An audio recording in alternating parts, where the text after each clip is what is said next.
Hi, Clutter Fairy fans. This is the Clutter Fairy Weekly for March 15th, 2022. I'm your co-host, Ed Gumnick, and I'm speaking with Gayle Goddard, certified professional organizer and owner of the Clutter Fairy in Houston, Texas. Hi, everybody. The Clutter Fairy Weekly is the webcast and podcast that digs deep into the clutter that piles up between you and the life you want to be living. We explore the habits and behaviors that lead to clutter, and we suggest strategies to slow the accumulation, reduce the collection, and comfortably manage the stuff we decide to keep. If you're new to our meeting or to Zoom, we want to let you know that you can share your comments and questions via the chat feature, and I'll try to make sure Gayle addresses them before we move on to another topic. You can also use the raise hand feature to let us know that you'd like to ask a question or make a comment yourself via audio or video. We are also streaming on Facebook, and so you can share your questions and comments there, and I'll relay them to Gayle. We're going to start, as we usually do, by recapping the weekly tittle that we assigned last week, which was called A Balancing Act. The assignment was to examine factors in your life that contribute to a feeling of balance or a lack thereof. We suggest making a list of organizing and other projects and priorities that are demanding your attention and attempting to rank them according to various factors, then to make a plan and schedule to work on the highest priority.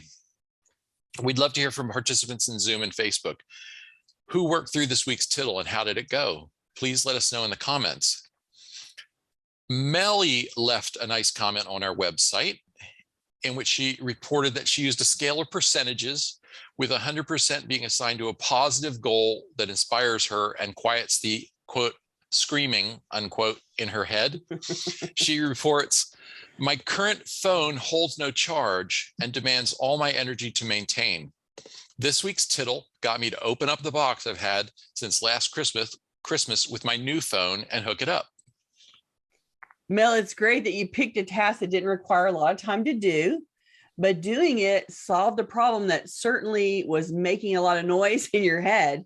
I'm sure managing an old phone that didn't hold a charge was super annoying all the time. You had a phone there, it was ready to go, and installing it immediately solved a problem that was affecting you every day. That's a perfect example of working on a task that has a big impact. So congrats on accomplishing that. Yay. Excellent. CJ has this to report. This one's a little bit long. Okay. This exercise made me realize that what would give me more energy for all my other projects is better sleeping conditions. Starting with the noisiest area of my bedroom, the dumping ground chair, I set a timer for 15 minutes and sorted by category. When the timer went off, I found a home for each category pile. Then, in accordance with my energy levels, I reset the timer and repeated until the chair was eventually clear. This lifted off such a mental weight, which had been confronting me every morning, that it spurred a domino effect of improvements. I finally put an allergy cover on my down comforter, and I'm sleeping so much better that I suddenly had the physical energy to finally repaint the ugly accent wall. Oh my God, that's dominoes. Great. Yeah. Right? Oh, Now, even though the bedroom is still a work in progress, it feels so bright, fresh, and relaxing that I feel motivated to make more progress in the bedroom and throughout the rest of the house. Also, I'm shocked at how much I could accomplish after prioritizing that one noisy task. And sleep is the most important thing. And it's only more important the older we get. Like, you cannot go without good sleep. And so how great that you made that big improvement in your life. And oh my gosh, I love the list of results. That's so awesome. And I think that's exactly what we're going for, right? That's the most wonderful result you can possibly get, is I did this thing and all these thousands of other things are happening because I did it. That's exactly what we're going for. So good on you. Good job. Good tittle accomplishment. Karen had a nice win too. Karen said, "I made a list and found my mother's wedding ring that had been lost or stolen for 4 years." Except that it was not stolen, it was found. Right. That's awesome. Oh, that's really great. And I'm sure that that was something that you had chattering in the back of your mind for the whole 4 years. Like, what happened to the ring? What happened to the ring? It was important to you and it bothered you. And finding it brought a huge amount of relief immediately in your mental environment. So So proud of everybody. That's awesome. JC said, I made a list of everything to do and a plan for the next 4 weeks to come, planned on calendar in half-day increments. The next day, my dishwasher broke. Ha ha ha. Time is now used up for washing dishes. Murphy, thank you. Right? How is it that, you make a plan and then God laughs and sends you something else? Right. Yeah, that's okay. You can still work around it. You're going to, fix the dishwasher. That becomes a priority now. And when we set the title originally, part of it was, we're not creating a lifelong, immutable, it's never going to change plan. This plan is always going to need revising and updating for what is now the new priority. So clearly the new priority is getting the dishwasher fixed, so you don't have to spend all your time washing the dishes. So yeah, the universe just set you a new priority. I'm sorry. That's a bummer.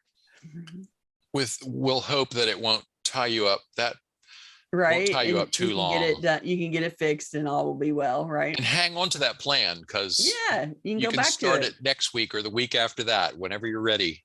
Well, and you can probably do a few of the things in it, even if you can't do the whole plan. You can do some little part of it just to keep moving forward while you're working on the dishwasher part. Connie B chimed in, and hers is not a reaction to the title, but it's a nice comment, so I wanted to share it anyway. Okay. New listener here. I found the Clutter Fairy webcast via YouTube last month, right before a big move. I wish I had found your show earlier, as I now have boxes filled with who knows what stacked around my new apartment.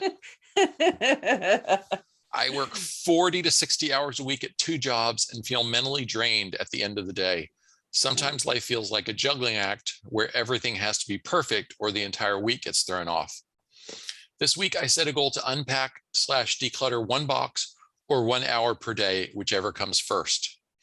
I want to be ready for my next move in 1 year. So I'm getting started now. Thanks for the fantastic resources. I love the show. Yay. And starting now, 1 box or 1 hour. I love that out. So if the box only takes 15 minutes, then you get to do a happy dance and go about your way and to do the next thing. That's great. And eventually you have a finite number of boxes. Eventually the boxes will be complete, and you can be filtering for what doesn't need to stay as you unpack. And then you'll be in better shape when it's time to move next year. Yeah. And you can start earlier and pack earlier, so that you don't have to take as much scrambled boxes with you on the next move. Welcome. Glad you're here. We're so glad you're listening. Thank you so much. Naomi said, years ago when I replaced a table covered with clutter by a desk with drawers to put things away in, the next thing that happened was that I dropped 10 pounds without even trying. Like that result. Everybody's got to like that result. What that puts me in mind of is the idea of keystone habits, which I think we've talked about at some point. Mm-hmm. You know, it's different for everyone has their own, but you know, your keystone habit is the thing that makes all of the other dominoes fall. You know, like if I get up in the morning and do some good writing, some, you know, very focused and relaxed writing, mm-hmm. The rest of the day is always better, you know, right. No matter what happens. And I think, you know, if having that desk the way you need it is central to your keystone habit, you know, making all feel well and you know, peaceful and starting the day well. Yeah. That's my version of, you know, I prepare the night before for what's going to happen today. And if I know the night before where I have to go and what I have to do and what time, then my morning starts smoothly, and then the rest of the day is fine. If I blow out of bed and I overslept and I forgot and I don't know where I'm going and my morning is a total scramble, then you can just shoot the rest of the day and kill it. It's done. And yeah, so being prepped the night before for what's going to happen today makes me start my day well and move on. And so that's a perfect example. Keystone habit for you. Yeah. So I want the clear the desk, lose 10 pounds diet, please. Do I lose extra pounds if I clear other people's desks? Surely there's some added benefit of clearing other people's desks. That means I lose more weight. That would be awesome. There you go. JC reports it's a supply chain issue. She's having trouble finding a new dishwasher to buy that's in stock. So we will cross our fingers for a good outcome soon. All right. It will appear. Nan said scrambleized. Love that word, Gayle. It's my favorite one. I use it all the time at work. Yeah, this area over here is scrambleized. That box is scrambleized. Yeah. It's a good descriptor, right? Because you know exactly what I mean when I say it. It's just like a big old cookie toss of stuff. Linda says, I've been getting into the habit of making those spare few moments productive. While I'm waiting for water to boil, I can get dishes put away stuff, wipe off counters, sweep the floor, or take 2 minutes before I climb into bed to straighten, sort, observe, or plan improvements. A quiet, calm place for sleep in my bedroom. It opens up more time to do actual decluttering projects since my space is as noisy to me. Right. I think job. Maybe meant isn't as noisy to me. Okay, let's get to our main topic because we have a lot to talk about. Okay. Cluttered space impacts and complicates every other aspect of our lives, our physical fitness, emotional health, productivity, family, financial well-being, happiness, sense of satisfaction, you name it, our weight. Today, we're going to reframe decluttering as a form of self-care and offer tips for supporting your most important organizing helper, you. I know you've heard me say this many times. I love my job. I love the projects that I get to tackle. I love the process of destruction and rebuilding it. And that just made me think of the $6 Million Man. You remember the television show? You know the quote, better, faster, stronger. We can rebuild him. We have the technology, right? Isn't that funny? But it has occurred to me that that's exactly what I do. I tear it all up and then I rebuild it. Anyway, you can tell that I like what I do. And I also know that as my client, you don't like the process. You've called me because you don't think it's fun at all. That's just a given. If you're listening to this webcast, I can assume that you're struggling to face the work and make headway on your project. You've probably done all kinds of stalling techniques, ignoring the mess, shuffling the mess, boxing the mess, anything to shorten the amount of time that you have to focus on it. And all of that avoidance takes a lot of energy and mental headspace. Think of the effort you put into ignoring something, all to not face that project. I know in the moment, it seems like the easier trade-off. Putting energy into avoiding the project seems like less work than doing something about it.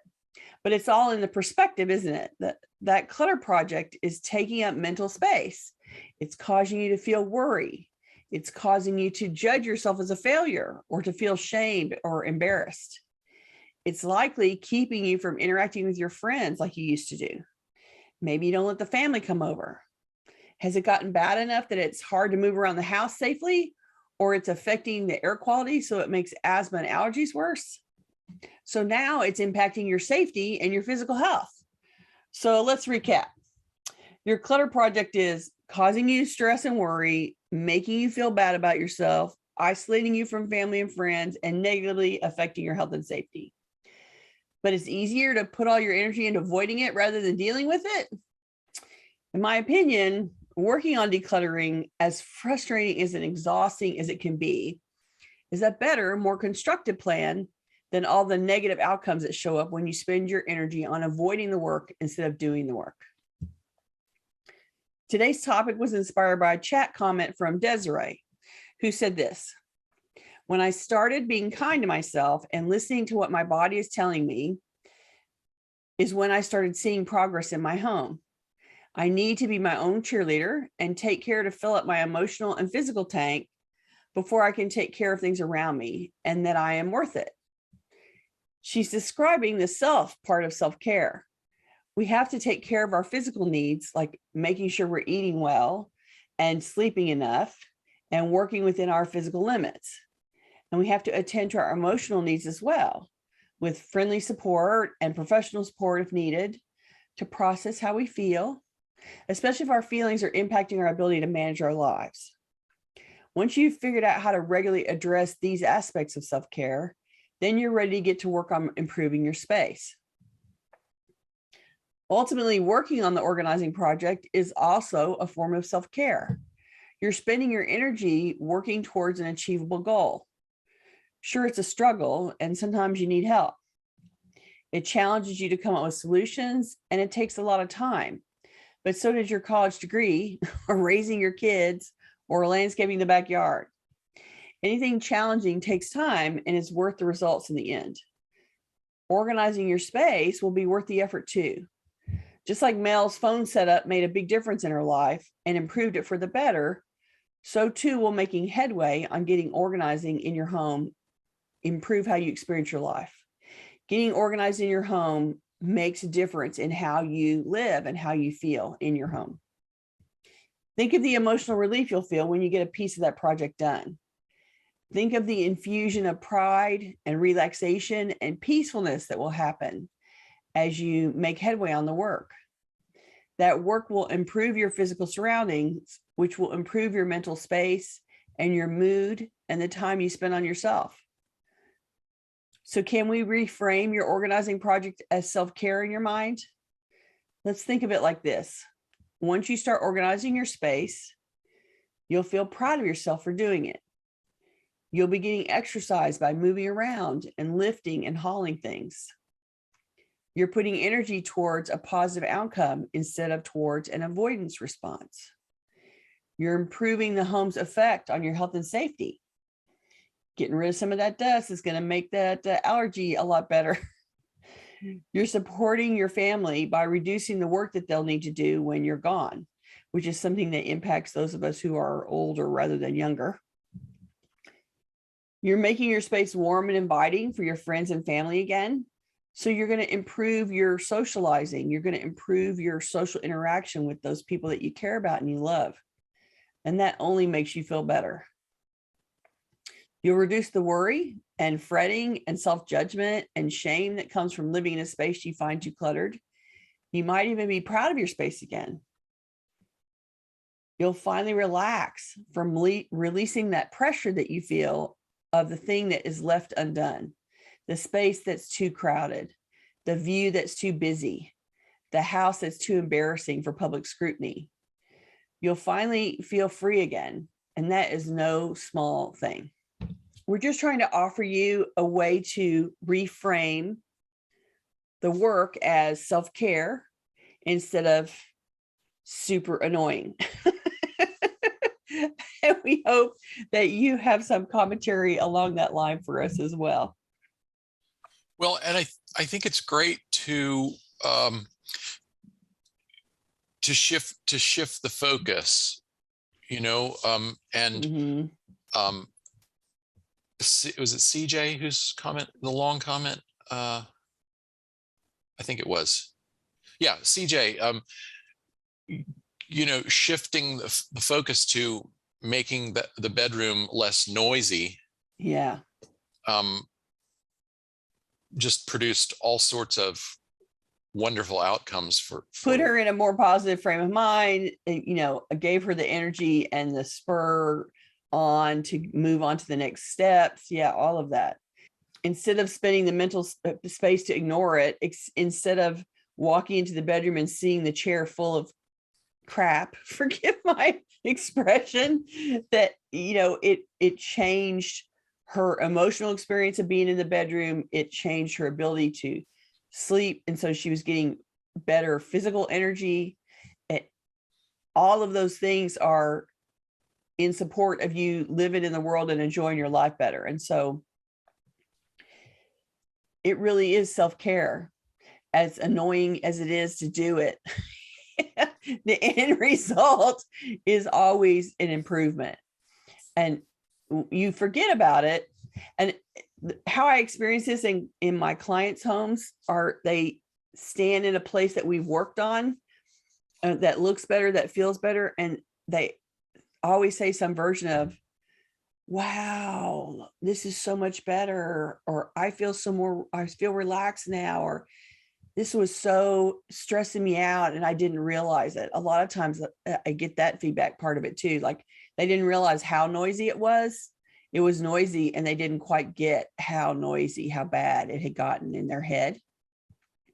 And when we would clear it out and shut down the noise, then they sort of go and feel like they've been relieved of a great burden that they've been carrying on their shoulders for a long time. And you can give yourself that relief by working on the project and getting the end result of, I'm done with that now. And we have maintenance in our lives, and we have, like, you do stuff and then it builds up, and you have dishes every day and you got to wash dishes every day. But if there is relief in accomplishing something towards making your space quiet and peaceful again, that you will get every time you do the work.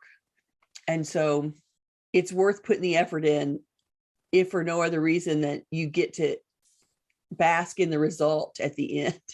Even if all of your muscles hurt, it's still going to look pretty when you're done. It's still going to feel more functional when you're done. It's still going to be less of an assault when you're done. And that's the goal. M asked, what are some self-care phrases one can use while trying to declutter? A good place to start is everything counts. Yes, that's a good one in terms of effort, right? Like every effort that I make is improving my space. Even if it's small. Even if it's small, doesn't matter. Every effort counts.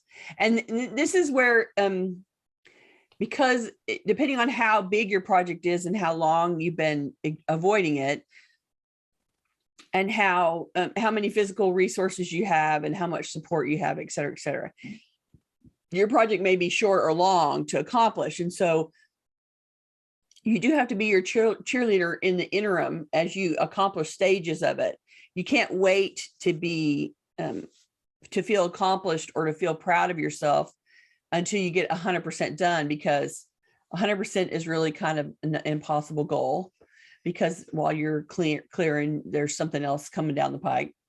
But if you can give yourself, like she cleared the chair, and now every time she looks at the chair, she feels better in the bedroom. And so being a cheerleader about the things that you do accomplish, no matter how small, is part of how you give yourself the relief and the relaxation from a job done, because that chair is a job in the bedroom, even though the bedroom is a whole big project.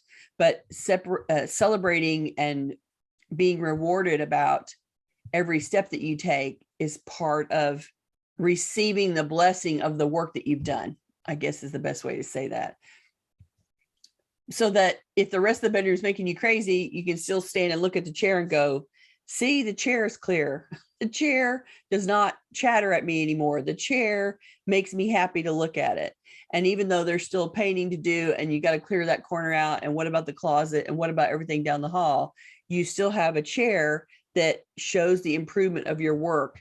And when you need some inspiration, go look at that clear space. So phrases that support you, and let's see. Well, let me share a couple that, let me think about those, that participants have offered. Okay. Nan says, I really like the phrase, it all counts. And also, a little progress is better than perfect. Yes, 100%. Emily Sue says, this discomfort will pass if I deal with it once and for all now. And then trying to remember it's going out the door. Tammy said, by the inch is a cinch, by the yard is hard, by the mile is a trial. I've never heard that one. That's cute. Here's a really nice one from Isabel. One step closer to my peaceful home. Right? One step closer to feeling peaceful. And I can bask in this little corner that I've cleared, right? When you have a little corner that's clear, don't forget to look at it when you need inspiration for the next piece that you're facing. As you walk around, I'm thinking of a client whose house I'm working on right now, and we're doing the whole house. And it took many, many hours to get the kitchen done.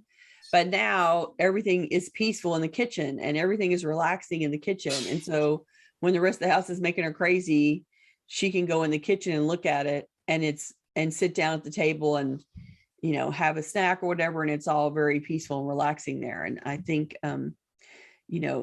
participating in the results, working on a space that you get into every day means that you get to go experience the results every day.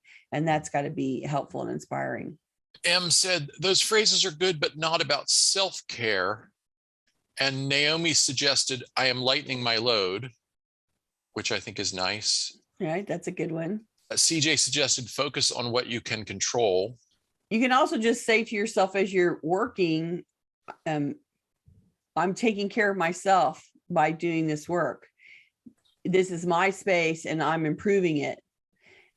It can be about, as you're in your space, how that change is going to affect you and improve your life. And so you can frame it around, this, having this chair clear means that I'm going to sleep better, or something along that line. I mean, it's always that an improved space affects you mentally and physically in all kinds of ways. And so picking out the way that you're aiming for, I want this space to be relaxing. I'm working towards making this space more peaceful, more comforting, more welcoming. I'm trying to think about how you can focus your vision of where you want it to be instead of what you're looking at. So you're working on something, it doesn't work there, but if you can envision and describe to yourself how you want it to be, that's the goal that you're aiming for. That improvement is what you're aiming for. And that improvement can be a description of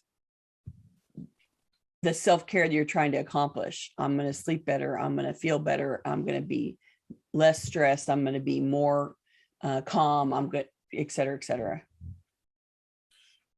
Annette suggested, digging out of my past so I can see my future. Oh, that's a positive one. Like that. Yeah. I still like the inch is a cinch. I don't want to think about the other pieces. Who cares about the trial as the mile is a trial?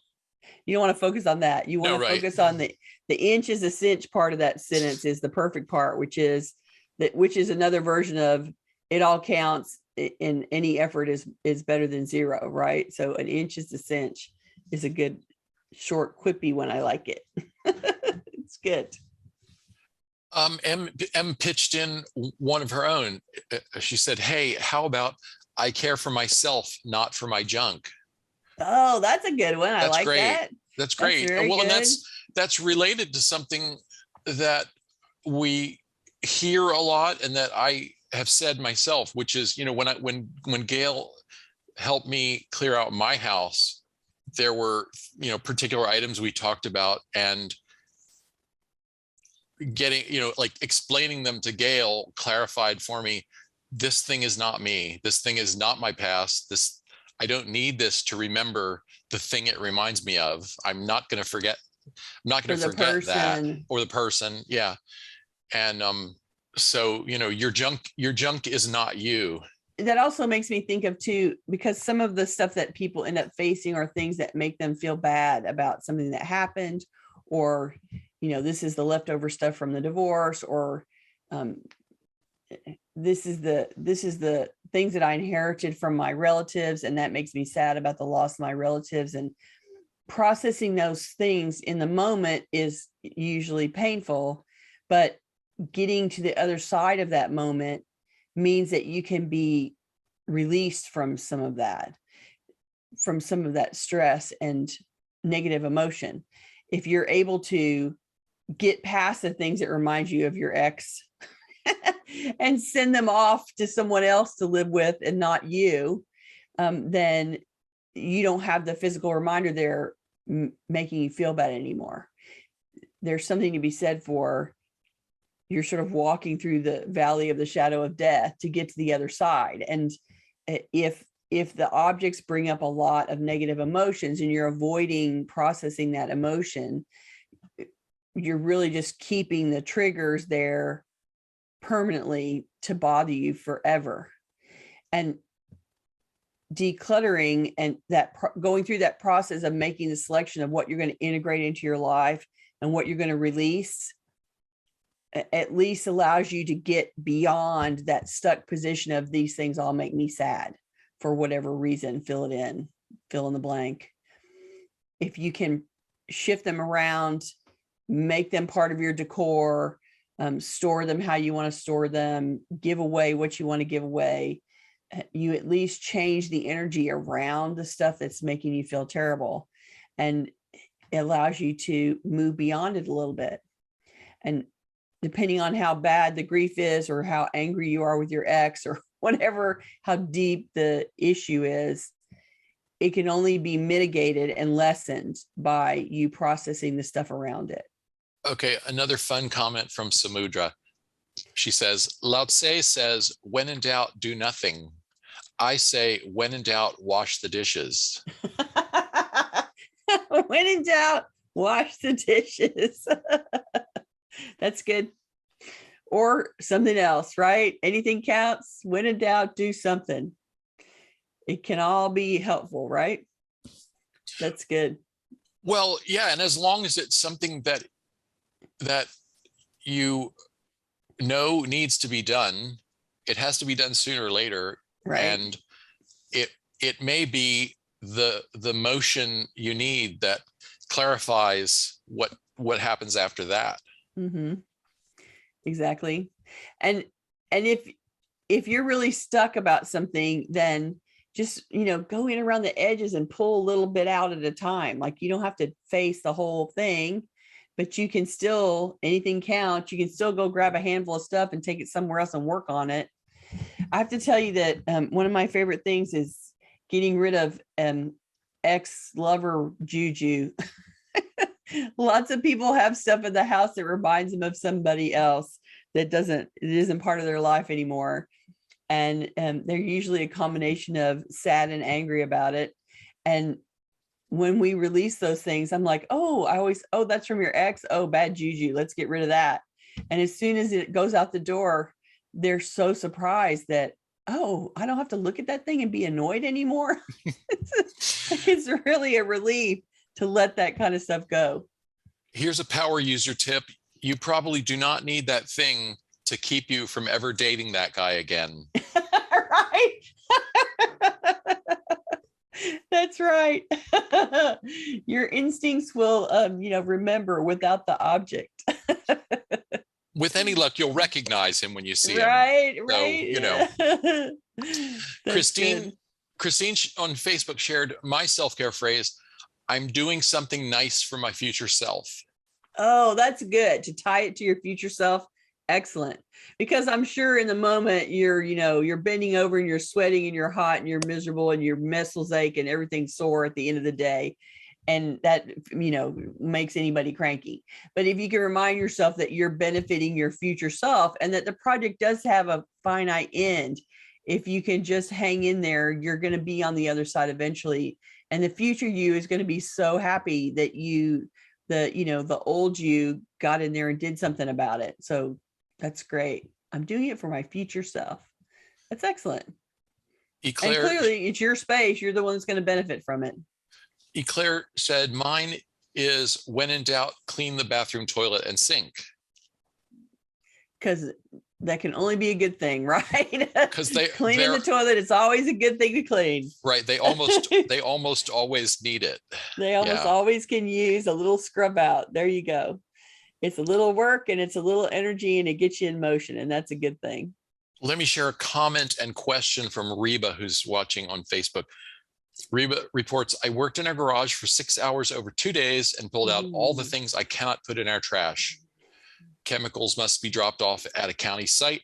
I had 13 partial 1-gallon cans of paint, bags and bottles of insecticides and weed killers. I am the third generation to live here. My neighbor has a pickup and I paid his kids to haul a completely filled truck bed to the chemical drop-off place. I had some empty spots on shelves and moved things around. I took a video of it and took it in the house to show my hubby, who can't help me on those projects. He thought it looked great. Oh, boxes. Here's the question. We can no longer put boxes inside of boxes and put them out for the trash. We have to break them down. Do you have any suggestions for handling box disposal other than to stop ordering? Well, number one, you can stop ordering, but if it is an issue, then are you trying to avoid not flattening them? You might, or just maybe a creative suggestion for disposal. If they're recent and clean, you might put them on, if you're on Nextdoor or any kind of community board that's Facebook, around your neighborhood. You can share, I have clean, broken down boxes if you'll come and get them, Right. and you can leave them outside if you're, you don't want to have any, actual commerce with the person. Right. Lee's mentions boxes can be used as a weed barrier. We've done that. If you're trying to put down new flower beds, raised beds, or anything like that, cardboard boxes make a great first layer to keep weeds down. And there's only so many boxes you can use as weed barrier, and so that you have way more than that. So that's a bulk solution if you're going to be out doing a bunch of yard work. But if you're not, then cutting them down, and you can probably take one of the bigger boxes and flatten and stack those boxes inside a larger box. If you have recycling pickup, they're coming to pick it up. Either you have a bin or you're supposed to bundle them at the curb or whatever. If you have one box that's big enough, you can put all the flattened ones inside it, just that are just standing up on end. And at the very least, they'll take out the flattened ones and leave the big box behind if they don't want to take anything that's not flat. But it allows you to sort of corral them and not have them sliding all over the floor, and makes it easy for you to pull the box out and stick it at the curb every week. It is something to consider as you're shopping, how you can prevent a million small boxes coming to your house. And it might be that you order things in a bigger clump, or you change where you're ordering things from so that they get shipped differently, or shipped in a bundle with more than one item, that kind of stuff. Like Amazon puts every one thing in one box and sends it to you. But if you order from somewhere else, you might get more than one thing in a box. And so you might consider altering who you're shopping from based on how they ship to you, to reduce the volume a little bit. And there's always somebody moving, truly. So if you have a collection of boxes, you can go out onto whatever board and make that announcement about, I have boxes. If you're moving, you're free to come and get them. And you can put that up every 2 weeks if you want, and have people come and take more boxes away. And Susan mentioned specifically, offer the boxes up on a Buy Nothing Facebook group for moving, or take them to a recycling center. Yeah. There's also usually, because cardboard and paper recycling is one of those moneymaker things that they do outside of churches or schools. So often you can find those collection bins somewhere in a parking lot outside. Like the elementary school down the street has several of those bins in their parking lot. So you can drive in and go and stick all your cardboard in their bins, and then they collect them and they make whatever money they make on the recycling, which is fine by me. I just want the recycling out. So I have recycling pickup at my house, but I do, when I have a big bundle, when I have a client that has a whole bunch of stuff to get rid of, I go to the elementary school and fill up their bin with my stuff, so that I can get rid of a whole lot at once. Okay. Claire has one of those big questions. So okay. I'll let you take a stab at it. How is it that we are so connected to physical attributes or possessions? That is a very good question. And it reflects the fact that we associate them visually with events or people. And there's also a phenomenon psychologically of ownership. There's something, think about how you feel when you're in the store and you pick up an item off the shelf and you don't own it even yet, but somehow as soon as you put it in your hands, you're like telling people, back off, that's my bud vase that I've just pulled off the vase and I haven't paid for, and I just saw it 30 seconds ago. But we have this weird sense of attachment that is, it's mine, it's mine, it's mine.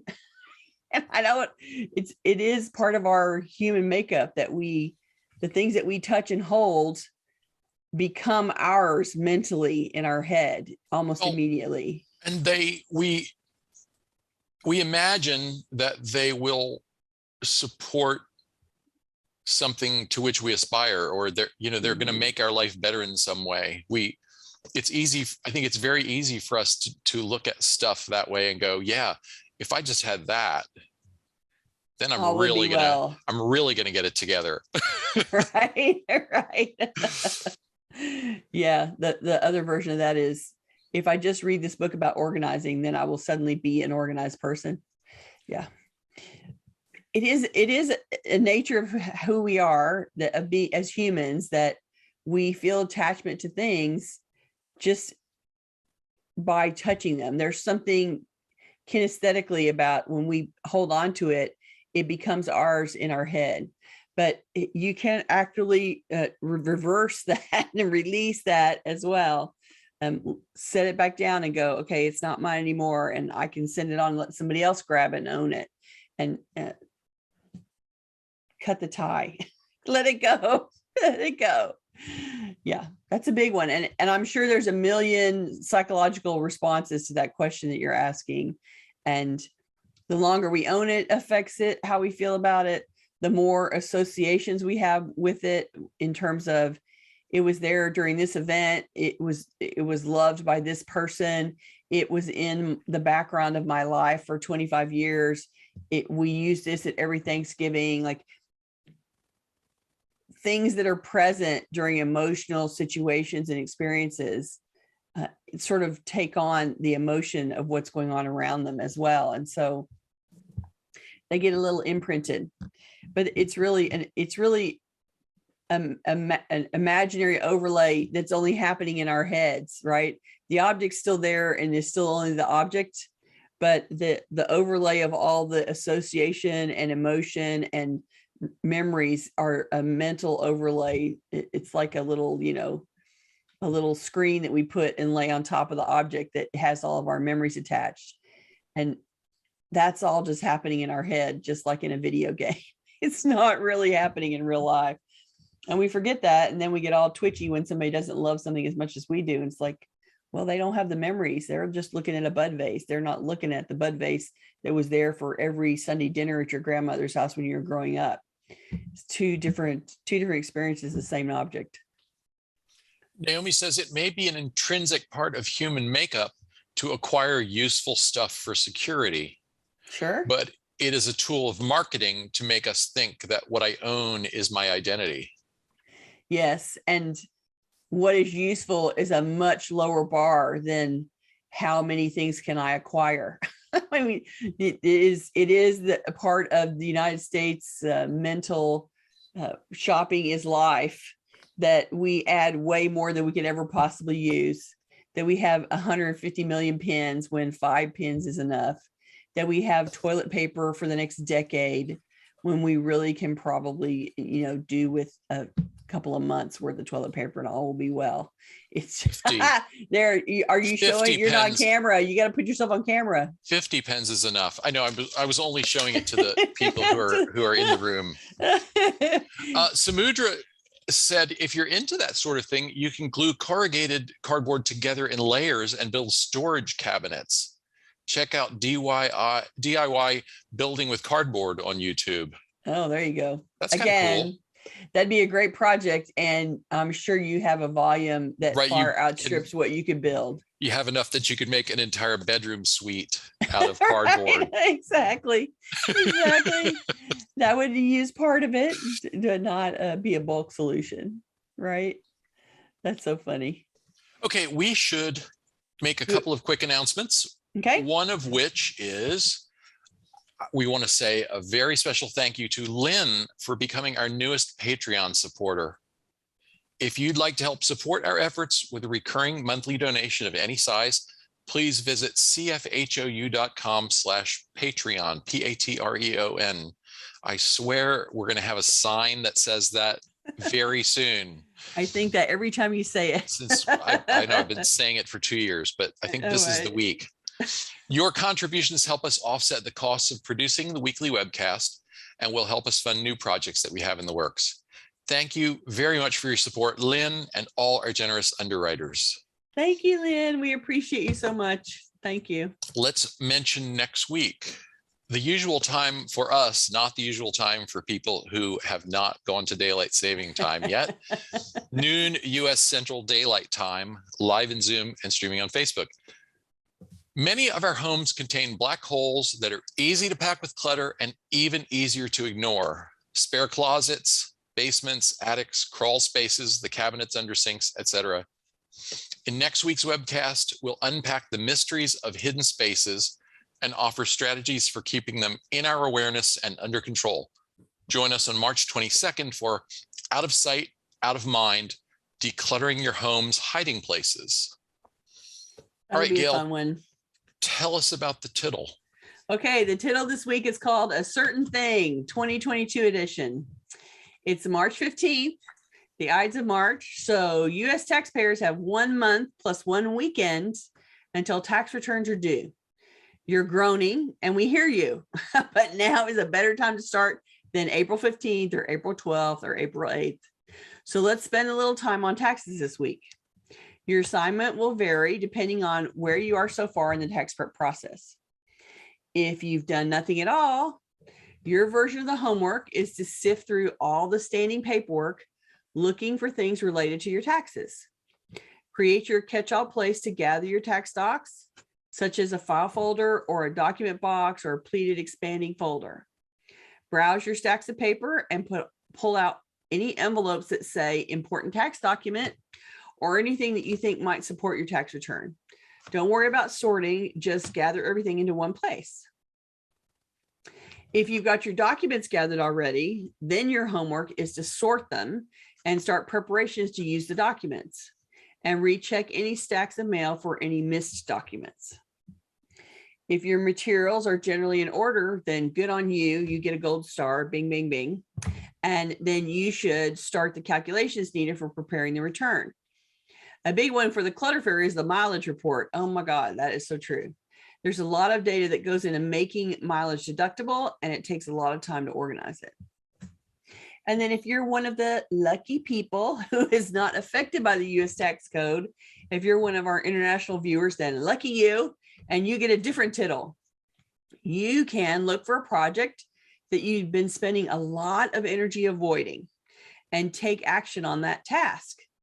Focus your energy on doing something instead of nothing this week and see how much better you feel about the project. We started with the tax, getting ready for taxes, because this is the universal experience of everyone in the United States that April 15th is tax day.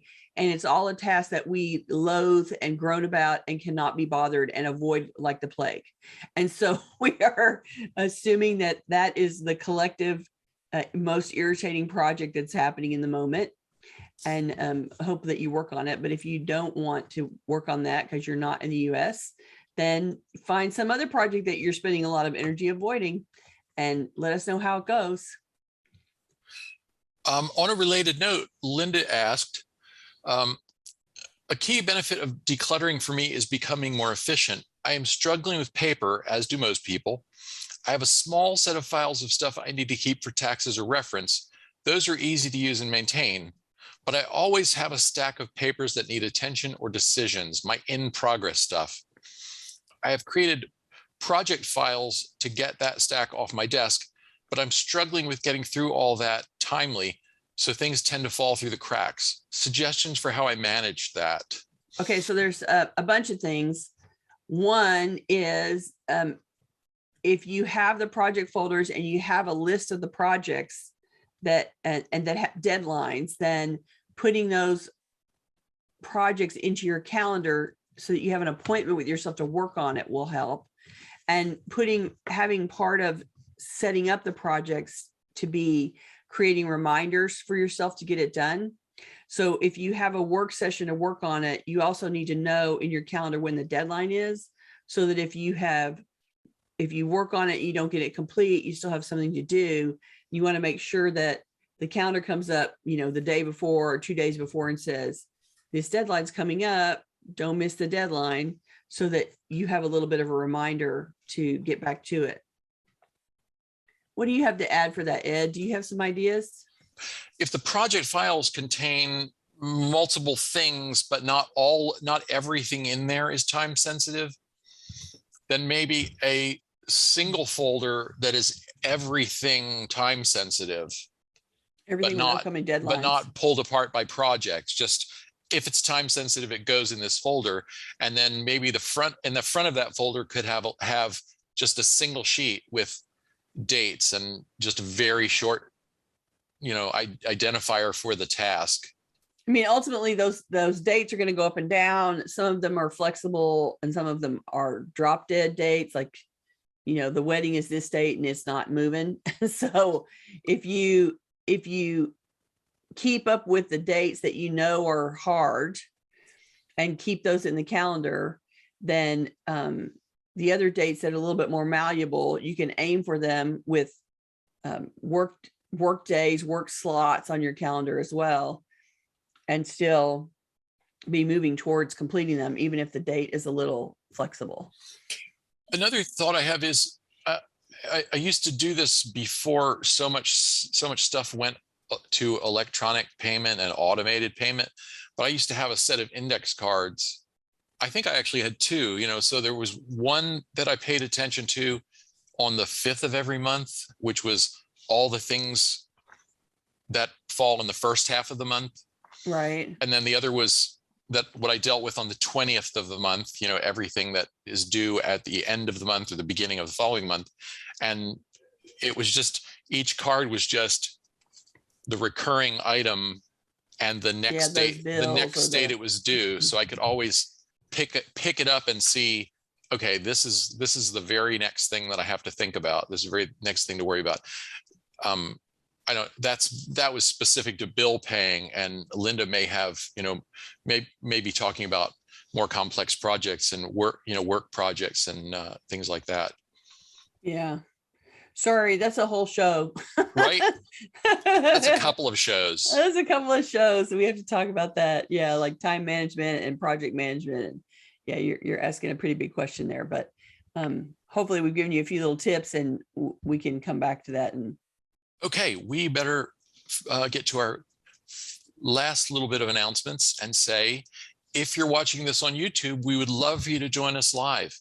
To get notifications about upcoming events, we invite you to join the meetup group.